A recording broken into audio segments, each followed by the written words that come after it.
Let me start with the positive, which is that Christian Savings said today you're on track for a profit in 2018, the first profit in 4 years. How much money do you think you're going to make? Well, we don't want to give us precise guidance, but as Christian says, we've been profitable in the first 9 months, and we've been working towards a profitable year. We've been working towards achieving the near-term targets that we set out, which have been around expenses and headcount. And I think the third quarter results demonstrate our progress towards those goals. The third quarter also showed that you've met your cost cut goals. Is it going to be more difficult in the fourth quarter? Because I saw that legal costs are expected to be higher than the first 3 quarters, and you want to reduce headcount by, I think, 1,400. So we, first of all, for adjusted costs, we take litigation out, given precisely the fact that it's a little harder to estimate, and individual matters can be, in positive and negative major drivers.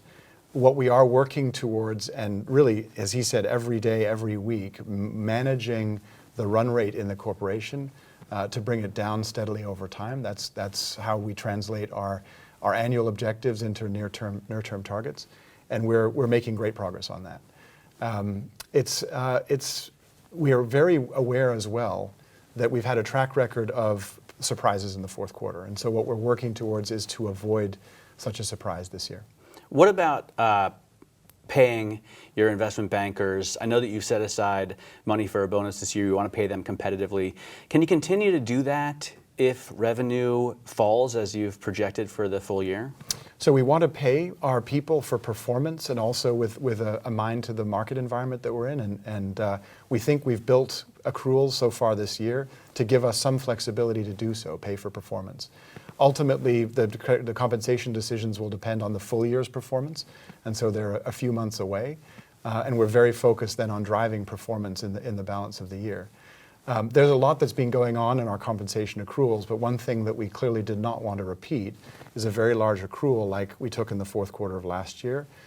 It's been much more even this year, reflecting that decision that we've taken, as well as higher deferred amortization of deferred compensation. It makes sense that revenues would fall given that you're pulling back from a lot of businesses, but it seems that they're falling more than the market had anticipated, or forecast to fall more than the market had anticipated. Why is that? What changed in the quarter? So obviously the year-on-year comparisons is what the market typically looks at, and that shows you relatively sizable numbers like 15% in both FICC and equities. The sequential comparisons, at least in FICC, are actually much better and look to us to be more in line with the market performance more broadly. That tells us that the strategic decisions that we've made have played out to some degree in our revenues, but have not been significantly adverse to what we might have expected 3 or 4 months ago. The interest rate environment, when you talk about FICC trading, is still much better and expected to get even better in the U.S. than here in Europe. Is it still the right strategy not to be fully present in the U.S.? Look, we have capabilities in the U.S. We have dollar capabilities. We can support our global clients in accessing the U.S. dollar markets and also managing their interest rate risk and other risks. FX is a global business for us. So it's not that we have no footprint. We made some strategic decisions about where we wanted to invest and where we wanted to disinvest. And we are seeing that play out. Certainly, volatility in the marketplace reflects an environment where people have different perspectives of where the market is going. And that's healthy for markets. It's also healthy for the business that we're in. We'd like to see a little bit more uncertainty, if you like, about the direction of rates in Europe as we get to a point where ECB policy gets closer to that change. That's the business that we're in. We're serving clients and managing their risks. And we intend to do that going forward and benefit from a changed environment in the times to come. Can you, if you back out of your job here at Deutsche Bank and just think as a student of finance, which you are, when you look at what Mario Draghi has to deal with, can you expect him to get more hawkish ahead of time, or isn't it difficult for him not to even turn more dovish in this environment? Well, rates ultimately will be a function of inflation and inflation expectations. We think they're starting to move up, including in Europe, but also globally. And as economic growth and this expansion continues, you'd expect to see the beginnings of an interest rate cycle, including in Europe. I think that's what you see in the policy discussions that are taking place. and certainly what we'd hope to see in terms of supporting our business going forward. In terms of your business, the transaction banking, which is a huge one, unit, hasn't really seen the turnaround that maybe you had expected. I know you made some changes there. How do you want to kickstart that business? So the performance in the third quarter was disappointing relative to our earlier expectations. There were a couple of drivers of that, including episodic revenues that didn't come in as we expected them to, and a little bit less organic growth. But the underlying trends are consistent with what we've talked about in the past.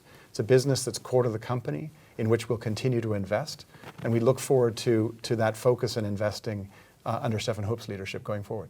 In wealth management, I know you previously had been hoping to court a lot more Saudi money, and in light of current events, I know that Peter Hinder, for example, in Switzerland wanted to hire a number of relationship managers for the Middle East. In light of current events, does that change things? Does the Khashoggi situation change the way you look at Saudi Arabia? We have strong relationships in the kingdom, for sure. We are watching the events here carefully. Made the decision that we did, as others did around the conference. But in the long term, I think we'll wait and see how things develop. It doesn't change our overall perception of the region or the kingdom.